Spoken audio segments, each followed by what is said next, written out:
Hello guys, welcome to Indian affairs. I hope कि आप सभी व्यूवर्स का आज का दिन बिल्कुल शुभ हो और आज आपको आपके सभी कामों में सफलता मिले। आज 15 मार्च के दिन पूरी दुनिया के लोग इसको वर्ल्ड स्लीप डे के तौर पर भी सेलिब्रेट करते हैं, जिसका उद्देश्य पूरी दुनिया में प्रॉपर स्लीप को लेकर अवेयरनेस फैलाना, प्रॉपर स्लीप को प्रमोट करना और लोगों को जागरूक करना कि एक अच्छी सेहत के लिए एक प्रॉपर नींद कितनी महत्वपूर्ण और इम्पोर्टेंट है।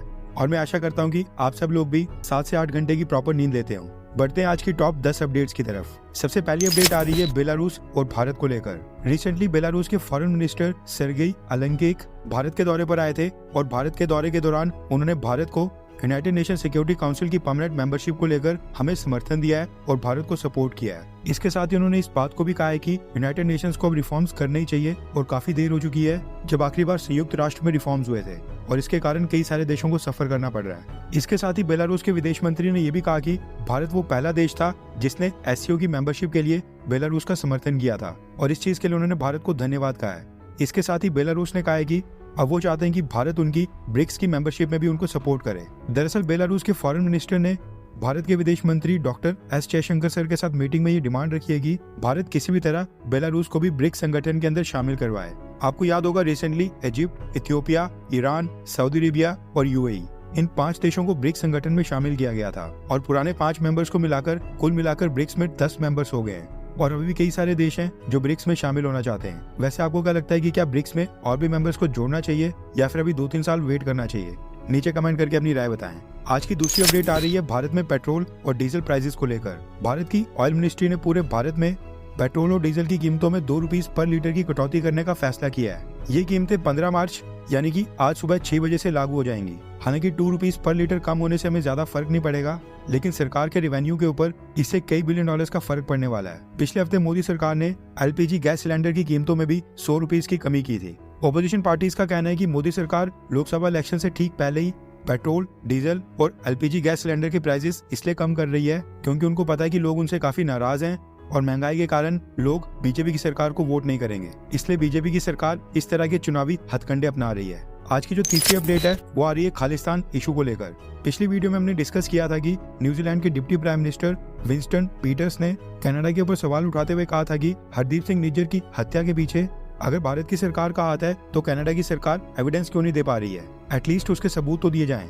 उनकी स्टेटमेंट को लेकर सिख फॉर जस्टिस के हेड गुरपतवंत सिंह पन्नू ने अब न्यूजीलैंड के डिप्टी प्राइम मिनिस्टर को धमकी देना स्टार्ट कर दिया है। पन्नू का कहना है कि भारत का साथ देने के लिए वो न्यूजीलैंड के डिप्टी प्राइम मिनिस्टर से भी बदला लेंगे। इसके साथ ही गुरपतवंत सिंह पन्नू ने न्यूजीलैंड में भारत की एम्बेसी के डिप्लोमेटिक स्टाफ को टारगेट करने की धमकी भी दी है और खालिस्तानी सपोर्टर से कहा है कि न्यूजीलैंड में भारत के डिप्लोमेट्स का घेराव किया जाए। साथ में पन्नू ने यह भी दावा किया है कि खालिस्तान अगले 11 से 21 सालों में पूरी तरह से बन जाएगा और वो 11 से 21 सालों के अंदर भारत से पंजाब और आसपास के इलाके को अलग करके एक नया देश खालिस्तान बनाएंगे। आज की चौथी अपडेट अमेरिका और भारत से संबंधित है। अमेरिका के डायरेक्टर ऑफ नेशनल इंटेलिजेंस ने एक इंटेल रिपोर्ट जारी की है जिसमें उन्होंने बताया है कि भारत और चाइना के बॉर्डर्स के ऊपर अभी भी सिचुएशन पूरी तरह से डीएस्केलेट नहीं हुई है। दोनों देशों की सीमाओं के ऊपर फोर्सेस के बीच अभी भी तनाव बरकरार है जो किसी भी समय एक छोटे से कॉन्फ्लिक्ट और स्मॉल स्केल वॉर में कन्वर्ट हो सकता है। इंटेल रिपोर्ट में दावा किया गया है कि साल 2024 में भी भारत और चाइना के बीच एक आर्म्ड कॉन्फ्लिक्ट का रिस्क अभी भी बरकरार है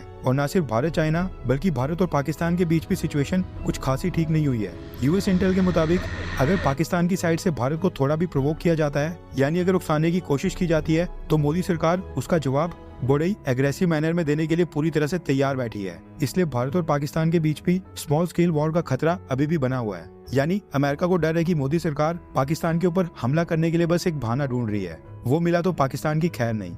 आज की 5वीं अपडेट पाकिस्तान एयरलाइंस को लेकर आ रही है। पिछले कुछ समय से हम देख रहे हैं कि पाकिस्तान की एयरलाइंस हमेशा ही गलत कारणों से न्यूज में रहती हैं और इस बार भी कुछ ऐसा ही रीजन है। दरअसल रिपोर्ट निकल कर आ रही है कि पाकिस्तान की एयरलाइंस ने अपने पायलट्स और कैबिन क्रू इन सब से कहा है कि वो रमजान के फास्ट यानी जो रमजान में रोजे रखे जाते हैं वो ड्यूटी के ऊपर ना रखें और जब भी वो ड्यूटी के ऊपर आए तो वो प्रॉपर तरह से खाना भी खाएं और पानी भी पिएं और बॉडी को हाइड्रेटेड रखें।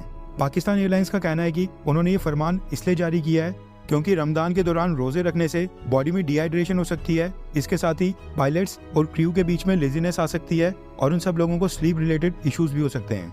इसलिए सेफ्टी और सिक्योरिटी पर्पज से उन्होंने अपने पायलट्स और क्रू मेंबर्स के लिए फैसला किया है। इसके साथ ही उनका कहना है कि जो पाकिस्तान के अंदर कॉर्पोरेट सेफ्टी मैनेजमेंट और एयर क्रू मेडिकल सेंटर है उन्होंने भी उनकी इस रिकमेंडेशन को एंडोर्स किया है। अब जहां पर एक तरफ पाकिस्तान की एयरलाइंस अपने पायलट्स और क्रू मेंबर्स को कह रही है कि वो रमजान के दौरान रोजे नहीं रखें, वहां पर पाकिस्तान की जाहिल आवाम अब ये डिमांड कर रही है कि पाकिस्तान की एयरलाइंस के खिलाफ एक्शन हो, वरना वो पाकिस्तान एयरलाइंस की फ्लाइट के ऊपर नहीं चढ़ेंगे। इसके साथ ही पाकिस्तान में कई लोग ये कह रहे हैं कि पाकिस्तान की एयरलाइंस का ये फैसला पूरी तरह से इस्लामोफोबिक है और एंटी इस्लामिक है। और इसके साथ ही पाकिस्तान के अंदर एक डिबेट स्टार्ट हो गई है, जिसमें कुछ लोग पाकिस्तान एयरलाइंस के इस फैसले को सपोर्ट कर रहे हैं और कुछ लोग इसका कड़ा विरोध कर रहे हैं। आज की जो छठी अपडेट है वो आ रही है श्रीलंका से। रिपोर्ट के मुताबिक श्रीलंका ने भारत के 21 नागरिकों को अरेस्ट करके फिलहाल डिटेंशन सेंटर में डाल दिया है। रिपोर्ट के मुताबिक भारत के ये 21 नागरिक श्रीलंका के अंदर इलीगली काम कर रहे थे। ये सभी टूरिस्ट वीजा के ऊपर श्रीलंका गए थे, लेकिन इन सब ने वहाँ पर जाकर एक ऑफिस खोला था और एक रेंटेड बिल्डिंग के अंदर वहाँ पर एक ऑनलाइन मार्केटिंग सेंटर को ऑपरेट कर रहे थे।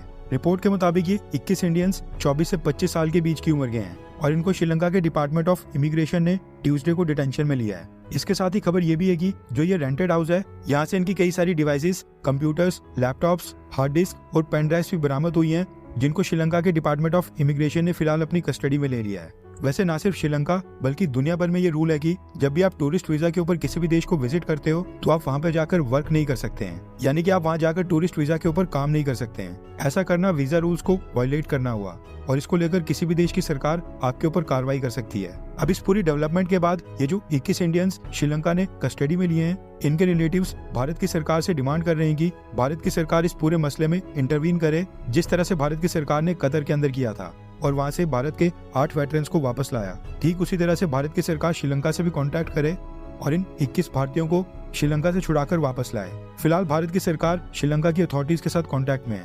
अब देखना होगा कि ये 21 इंडियंस कब भारत वापस आते हैं। आज की जो 7वीं अपडेट है वो आ रही है यूनाइटेड नेशन से लेकर। दरअसल यूनाइटेड नेशंस ने मोदी सरकार और भारत की तारीफ की है और कहा है कि पिछले 12 महीनों के दौरान मोदी सरकार ने भारत को लेकर बहुत ही रिमार्केबल काम किया है, जिसकी बदौलत भारत को कई सारे पैरामीटर्स के ऊपर बहुत ही अद्भुत सफलता मिली है। यूनाइटेड नेशंस के मुताबिक भारत के अंदर एवरेज लाइफ एक्सपेक्टेंसी 62.7 ईयर से बढ़कर 67.7 ईयर्स तक पहुंच गई है। यूनाइटेड नेशंस के मुताबिक भारत के अंदर लिविंग स्टैंडर्ड्स काफी तेजी से इंप्रूव हो रहे हैं। इसके साथ ही यूनाइटेड नेशन की ह्यूमन डेवलपमेंट इंडेक्स रिपोर्ट में ये भी कहा गया है कि भारत के लोगों की gross national income per capita में भी 6.3% का जंप देखने को मिला है और ये जंप मात्र 12 महीनों के अंदर देखने को मिला है। यूएन के डेटा के मुताबिक भारत में पिछले 12 महीनों के अंदर ही gross national income per capita $6,542 से बढ़कर $6,951 तक पहुंच गई है। इसके साथ ही यूनाइटेड नेशंस ने कहा है कि अगर भारत का कंपैरिजन दुनिया के बाकी देशों के साथ करें तो भारत की सरकार और भारत काफी अच्छा परफॉर्म कर रहे हैं और भारत के अंदर गरीब लोगों को पॉवर्टी से ऊपर निकालने में भारत की सरकार काफी सफल हुई है। इसके साथ ही जो आज की 8वीं अपडेट है वो निकल कर आ रही है कश्मीर से। दरअसल रिपोर्ट निकल कर आ रही है कि महाराष्ट्र की सरकार ने कश्मीर के अंदर एक भवन के निर्माण के लिए एक जमीन का टुकड़ा परचेज किया है। रिपोर्ट के मुताबिक महाराष्ट्र की सरकार कश्मीर के अंदर एक महाराष्ट्र भवन का निर्माण करने जा रही है और ऐसा पहली बार हो रहा है जब भारत की कोई स्टेट आधिकारिक तौर के ऊपर जम्मू कश्मीर के अंदर एक लैंड परचेज करके वहां पर कोई टूरिस्ट फैसिलिटी को ओपन कर रही हो। रिपोर्ट के मुताबिक महाराष्ट्र की सरकार का ये महाराष्ट्र भवन श्रीनगर एयरपोर्ट के पास 2.5 एकड़ की जमीन के ऊपर बनेगा और जम्मू कश्मीर की सरकार ने महाराष्ट्र की सरकार को ये लैंड ट्रांसफर कर दी है और इसकी कीमत 8 करोड़ 16 लाख रुपीस थी।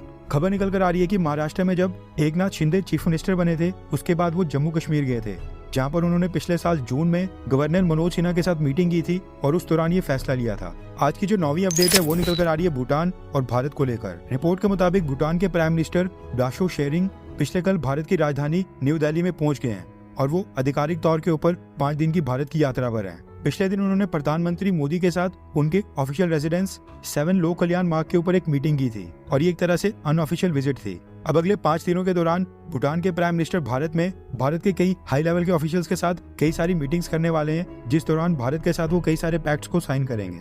इसके साथ ही प्रधानमंत्री मोदी ने यह जानकारी दी है कि भूटान के प्राइम मिनिस्टर ने उनको अगले हफ्ते भूटान आने का न्योता दिया है, यानी इनवाइट किया है और हो सकता है कि प्रधानमंत्री मोदी अगले हफ्ते भूटान की यात्रा पर भी जाएं। आज की जो 10वीं अपडेट है वो बहुत इंपॉर्टेंट है, वो निकल कर आ रही है पंजाब से और ये इंडियन आर्मी से संबंधित है। दरअसल खबर निकल कर आ रही है कि एक आर्मी मेजर और उसकी 16 सोल्जर्स की एक टीम के ऊपर पंजाब में वहां के कुछ लोकल्स ने एक जानलेवा हमला किया है। ये इंसिडेंट बताया जा रहा है मनाली रोपड़ रोड का, जहां पर एक ढाबे के ऊपर आर्मी के मेजर और 16 सोल्जर्स के ऊपर हमला हुआ था। अब जो पुलिस ने इस पूरे केस में FIR दर्ज की है उसके मुताबिक मंडे यानी कि सोमवार को आर्मी के एक मेजर सचिन सिंह कुंतल लद्दाख स्काउट्स के अपने 16 ट्रूप्स के साथ हिमाचल प्रदेश के मनाली में एक स्नो मैराथन में हिस्सा लेने के बाद पंजाब वापस लौट रहे थे।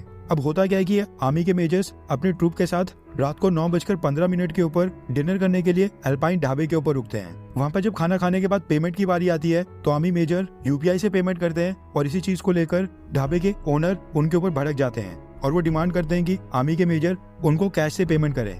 अब होता क्या है कि आर्मी के मेजर बिल को ऑनलाइन पे कर देते हैं, लेकिन उसके बाद भी जो ढाबे का ओनर होता है और जो उसका स्टाफ होता है वो उनसे डिमांड करता है कि वो कैश में पेमेंट करें। और जब वो ऐसा नहीं करते हैं उसके बाद 30 से 35 लोग आर्मी मेजर और बाकी ट्रूप्स के ऊपर हमला कर देते हैं और लाठी, स्टिक्स और आयरन रॉड के साथ उनके ऊपर मारपीट करते हैं, जिसके बाद on the spot army major unconscious हो जाते हैं और उनको पास के सिविल हॉस्पिटल में ट्रांसफर किया जाता है। पंजाब की पुलिस का कहना है कि इस पूरे केस में इन्वेस्टिगेशन स्टार्ट कर दी गई है और इस मामले में 2 लोगों को अरेस्ट भी कर दिया गया है, जबकि 30 से 35 लोग जिन्होंने आर्मी के मेजर और ट्रूप्स के ऊपर हमला किया था वो सारे मौके से फरार हैं। अब आप सोच रहे होंगे कि आखिरकार ये यूपीआई से पेमेंट के ऊपर इतना बवाल क्यों हो गया है। तो ये काफी बार देखा गया है कि होटल ओनर्स कैश में पेमेंट लेने के लिए कहते हैं ताकि वो टैक्स में चोरी कर पाएं और उनको ऑनलाइन टैक्स भरना ना पड़े।